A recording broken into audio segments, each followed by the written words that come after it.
Hey guys, welcome back to the channel.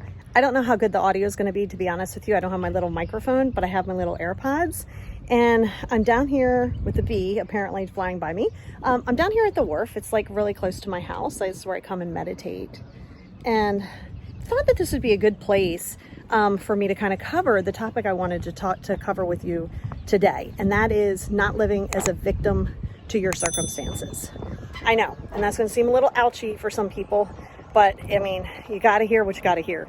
And a lot of times you ask for tools. You say, I want tools. I want the tools to feel better. I want to do the work that I need to do to feel better. But you don't like the tools that you necessarily get because you go, oh my God, that's hard. Or, you know, what am I supposed to do? Or I don't like this. What if I disappoint someone? Anything along those lines, right?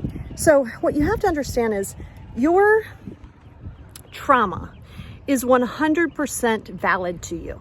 What you've gone through, 100% valid to you. No way, shape, or form try and take that from you. But here's where you have to really work. That trauma cannot continue to rule your life. If you're going to live in a victim-based mentality, you will always have a victim-based outcome. And this is where you have to keep in mind that, you know, people may not apologize to you, and they really don't have to. I know you want them to, but you really don't have to, right? They don't have to. And that's the acceptability to that. And see, here's the big secret, right? You're getting something out of remaining in your victim mentality. I know you're like, wait, what? You are, because there's this level of comfort that you have, right? So even though you hate how you feel, you hate the negative or the victim mentality, you know how to operate there. Okay, so that's the why. That's why you're not willing to release it. And you could have codependency issues of fearing of releasing people and fearing of releasing this attachment to this false identity that you are your trauma and you are not your trauma. Now, here's the reality to it, okay? No one really cares how you feel, all right? So hear me on this. No one cares that you feel stuck. No one cares that you aren't moving forward. No one really cares. They really don't. And that sounds cold, but it isn't, because they have their own things that they're dealing with, right? And a lot of times when you're in the victim mentality, you really get your feelings hurt because you're like, nobody cares. And now you're putting it on everybody else again. No one cares that I feel this way. No one cares that I went through this. No one cares that I'm negative. No one cares. They don't have to. So that's ego, an ego that stemmed from trauma.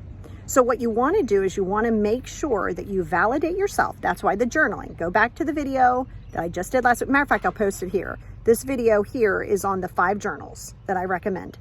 Here's the secret to that. See, you could say, well, I don't have time to do 5 journals. All right, then stay miserable.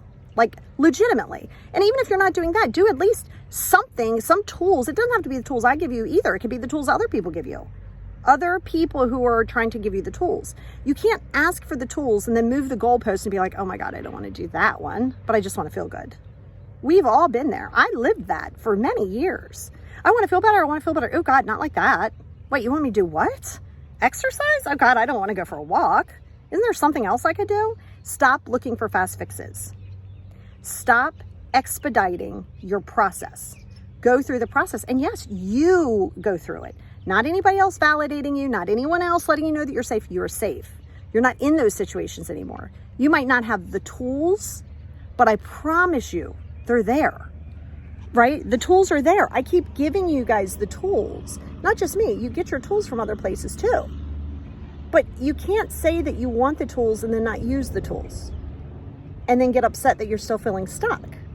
See, you've been so comfortable being miserable. Seriously, you have. I get that. That's why you can't let go of clutter in your house.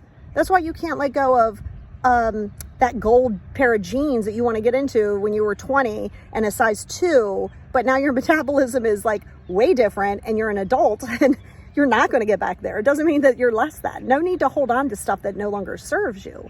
And that's the key. Somehow or along the line, you holding on to the trauma, you holding on to the feeling of that trauma is serving you somewhere. You think it's serving you. It's not, but you think it is.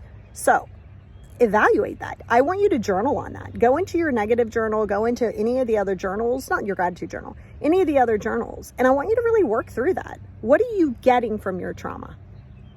Right? Don't get defensive. Don't be like, oh my God, I'm not getting anything from my trauma. Like you are, or you wouldn't be holding on to it. So get your journal out, pen to pad, and really focus on what your fear is of releasing that. Is it not knowing who you are? Is it not knowing, is knowing the last 50 years of your life may have been a lie in your brain? It hasn't been a lie. But stop resisting the change that you say you want to feel better. To feel better, there is a painful process. It is a slow process. It's forward direction, it's backward direction. It's forward direction, it's backward direction.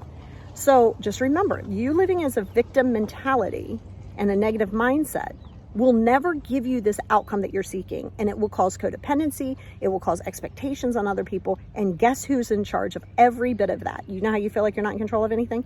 That, my loves, you are in control of.